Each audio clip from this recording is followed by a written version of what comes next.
Frogan has lost her lawsuit with Ethan Klein, but she's in absolute denial and coping hard. We're going to get into exactly how hard it's going to destroy Frogan. On today's episode of Legal Mindset, we teach you to be your own judge. I'm Andrew Esquire, American attorney. Now, Frogan, of course, absolutely 100%. She has lost this case. But if you see in her recent videos, she's in absolute denial about this. Really let down. I don't think you guys realize that the lawsuit is still going.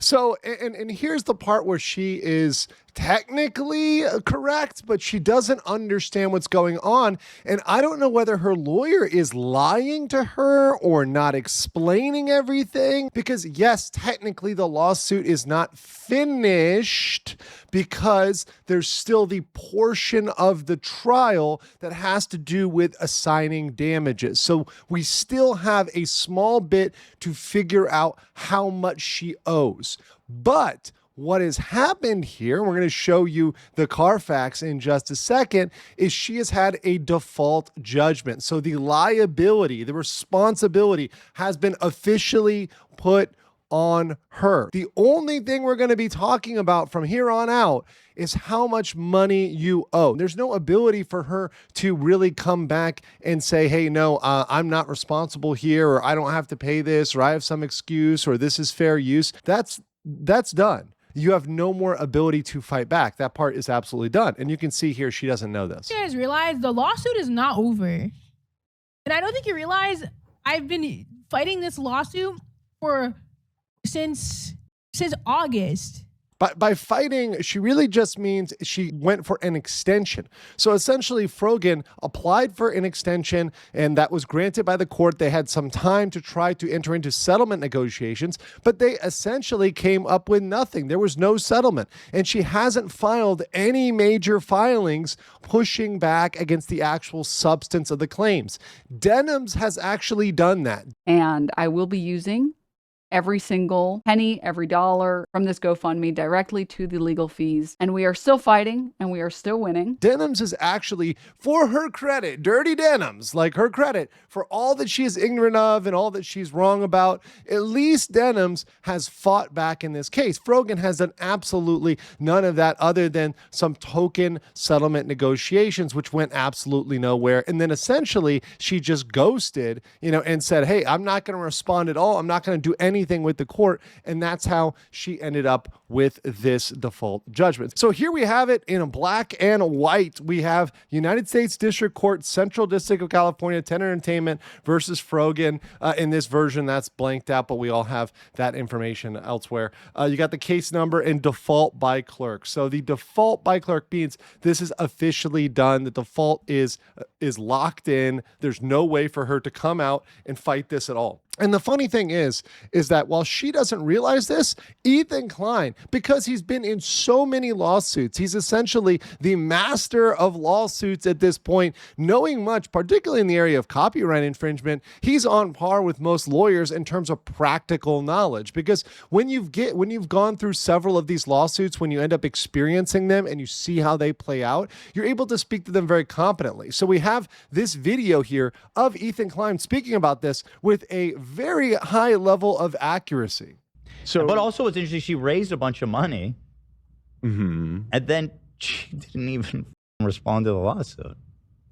And this is what we brought up. We've got almost $40,000 that was being raised. And some of that money, as you can see here, of that almost $40K that she raised, some of that money is still trickling in. You have $50 5 days ago, $67 4 days ago, $25 7 days ago, $73 a month ago. You've got money that's been trickling in.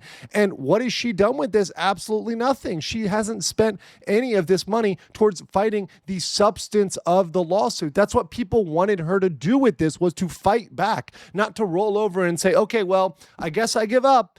And as I mentioned in my previous video about what she did with this, it is very highly likely she used this for personal expenses, which is why she put personal expenses in the defense fund description. Now, there's an argument, which many people in the comments have made, and I've seen this argument, that that was supposed to be related to lost wages, related to the lawsuit. So there's an argument that even the way she put personal expenses, she didn't actually qualify for her own definition of personal expenses. And there might be a problem with her funders if any of them decided to actually go back and challenge this and to question this, or maybe even sue over this and say, hey, I was defrauded here because you did not use this in the proper way. Whatever she was doing with this money was not used primarily to pay for lawsuit expenses. There's no way that this cost $38,000 to do almost nothing in this case. $5,000, $10,000, maybe. We're going to need to see some receipts. Frogan is going to need to produce some actual attorney's invoices at this point and show us the Carfax. Show us, hey, this is the money I spent on the lawsuit, because at this point, it is a very fair presumption to say she used that for things that were personal: rent, makeup, food, whatever, McDonald's, whatever. And let's hear the rest of what Ethan has to say. Like at all? No. No filing whatsoever from Frogan. No. That is baffling. She raised almost $40,000. Interesting. But she didn't respond to anything. She pocketed $40,000. Is that the winning? I mean, listen, I don't have enough. And that's a very fair question, right? Now, Ethan has to be careful about what he says, but that question is a very fair question that people should be asking. Maybe her win was actually being able to pocket that money and use that over the last, 6 months, 8 months. That's a win for her. She got a giant win because it looks like she may have defrauded her audience, essentially tricked her audience, and by saying, hey, I'm going to use this for the lawsuit, putting in some weasel language so she may be able to debatably argue that she didn't actually scam them. But when you look at it, the costs cannot add up. It doesn't make sense based on what she did. But if I was someone that donated to her, I would definitely be curious about how that money was spent, because clearly she doesn't have that money in legal costs. And I would be very curious for any donator, essentially any donator for a lawsuit defense fund. I would want to see the receipts. I would want to see people actually doing things in the lawsuit. And at this point, yes, I think it's very reasonable for her major backers to come back and say, hey, we need to see some evidence here. We need to see some invoices. We need to see, something to back up the fact that you spent any of this money as it should actually have been spent. The chance that she spent $40 is like low, right? 40,000. 40,000. Man. Yeah. According to documents, she spent $1,000 on legal fees. That I saw Lust looking at. Apparently, the guy charged her $950 total. So if that's the case, if she's only got charged $950 total, we're going to need some explaining to do. I mean, that's a lot of money. That's a huge delta. $950, essentially, let's round up to $1,000 out of almost $40K. Where'd that money go? Okay. So she pocketed the rest. I'm not saying that. I don't know. See, he has to be careful. He can't say that. I'm gonna say it is reasonable to believe that is a possibility. Know what? Well, presumably, I mean, maybe this is giving too much credit, but she's just assuming I'm just going to default on the lawsuit, take the loss, and the penalty will probably be less than $40,000, and I'll use the GoFundMe to just pay. That's a horrible idea because... Well, that's delusional, by the way. It's going to be way more than that. First of all, she's going to have to pay Ethan's attorney's costs, which probably alone are more than $40K. I know who his attorney is. It's quite an expensive attorney, quite good. So those attorney's fees are probably going to be more than that alone. And then you've got damages, statutory damages. This is something we're looking in a $200, $300K, very reasonable for an outcome here, much more than $40K. Basically, by default, it's almost like max damages in most cases, which is going to be like $150,000. Oh. And then here's what's interesting. Plus attorney's fees. Why did she do that? Here's what's interesting. I think she thinks she can declare bankruptcy to get rid of it. It's what I said in my last video. She thinks she can. I believe that she may have been told by somebody, whether it was a lawyer or a non-lawyer. Somebody came out there and told Frogan, I believe that, hey, you can declare bankruptcy. The problem is, and I think Ethan is about to get to this here, is that for willful violation of copyright, that is non-dischargeable. Ruh-roh. Yes. There are certain things that you cannot discharge through bankruptcy.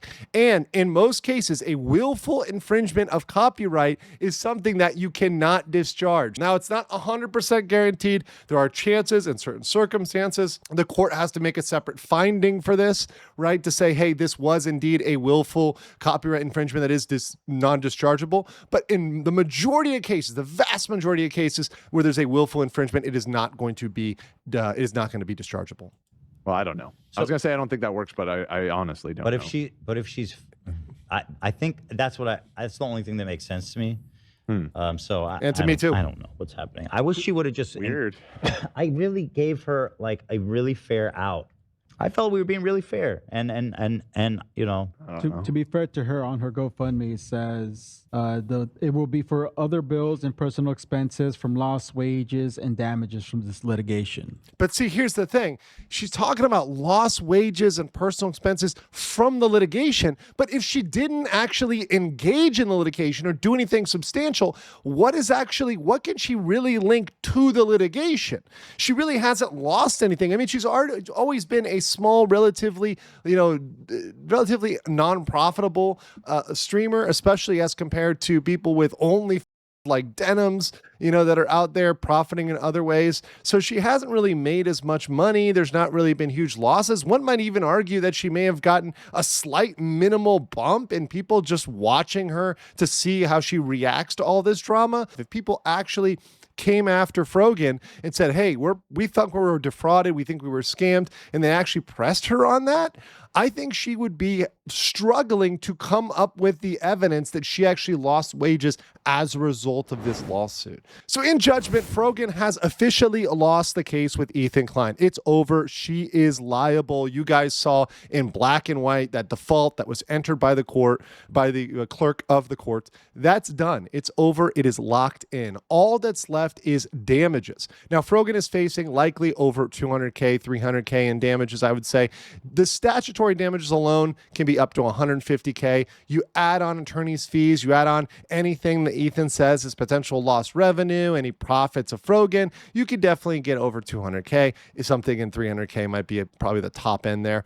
And bankruptcy is not going to help for this at all because this is a willful violation of copyright. And that is non-dischargeable. You think about that like student loans, things that are very rarely dischargeable. That's a very good comparison. And this is something that Frogan likely doesn't know because she's not being explained the law properly. But of course, that's what we do on this channel. I hope you guys have enjoyed this and let me know what you think about Frogan in the comments below. I will catch you on the next one.